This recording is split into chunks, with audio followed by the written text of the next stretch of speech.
ఓం శాంతి అక్కయ్య. ఓం శాంతి. మనం ఈ 7 రోజుల కోసం విన్నాం కాబట్టి ఈరోజు మనం కాస్త అయినా బాబా సమ్ముఖంగా వెళ్ళగలుగుతున్నాం.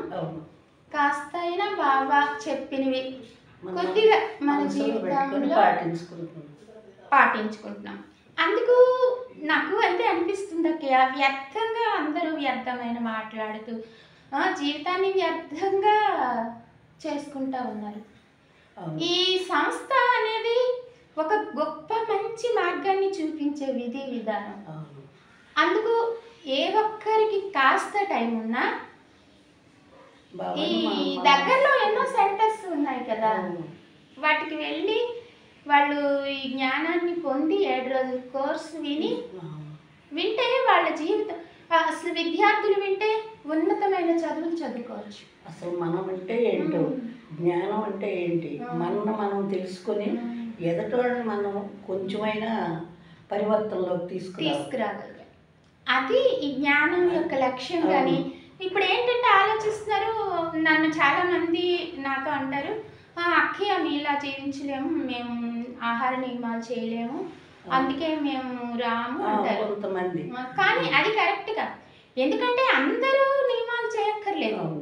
ఎందుకంటే ఎవరు స్థితిగతిని బట్టి మీరున్నారు అక్కయ్య, మీకు అమ్మాయో కోడలో పెట్టాలి, అంతేగా, మీరు చేసుకోలేదు. అందుకని అందరూ ఒకే విధంగా చేయక్కర్లేదు. అమ్మో మాకు ఉల్లిపాయ తినకుండా అవదు అంటారు. తినండి, ఉల్లిపాయ ఎందుకు తినరు అంటే మనలో ఈర్ష్య అసూయ ద్వేషాలు నిర్మూలించుకోవడానికి ఉల్లిపాయ తినకూడదు.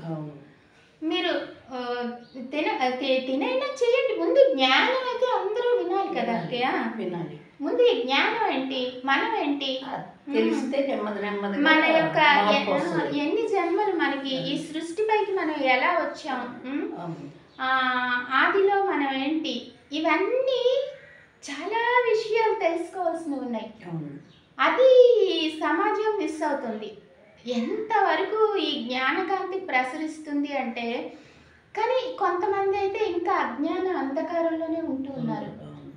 అందుకు ఈ కలియుగం చాలా అంధకారాన్ని ఇస్తుంది. అందుకు ఈ కలియుగం నుంచి బయటపడాలి అంటే బాగా చెప్పిన జ్ఞానాన్ని విని సంఘం యుగి బ్రాహ్మణ ధర్మంలో అందరూ రాకపోవచ్చు. ఎవరైతే ఈ 7 రోజుల కోర్సు ఉంటారో స్వర్గానికి అర్హులుగా టికెట్ అయితే లభిస్తుంది కదా. మీరున్నారక్క, మీరైతే స్వర్గానికి అర్హత సంపాదించుకున్నట్లే. ఎందుకంటే మీరు 7 రోజుల కోర్సు విన్నారు, మధువనం వచ్చారు. మీకు కాకపోతే కొంచెం వీలు పడట్లేదు, అమ్మాయి దగ్గర ఉండాల్సి వస్తుంది. అది తప్పు కాదు. ఈ జ్ఞానం వింటున్నారు, రోజు మురళి మనకి అందుబాటులో ఉంటుంది.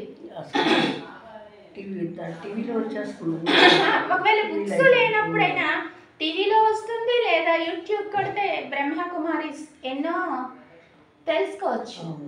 ఇదంతా ఈ విశ్వంపై కొత్త స్వర్గాన్ని తీసుకురావడానికే బాబా ప్రయత్నం అంతా.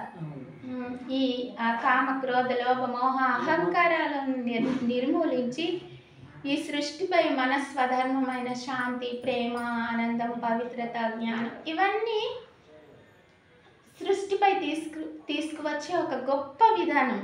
దీన్ని ఎవ్వరు మిస్ అవుద్దనే అక్కయ్య, మీరు కూడా చెప్పండి. ఓం శాంతి.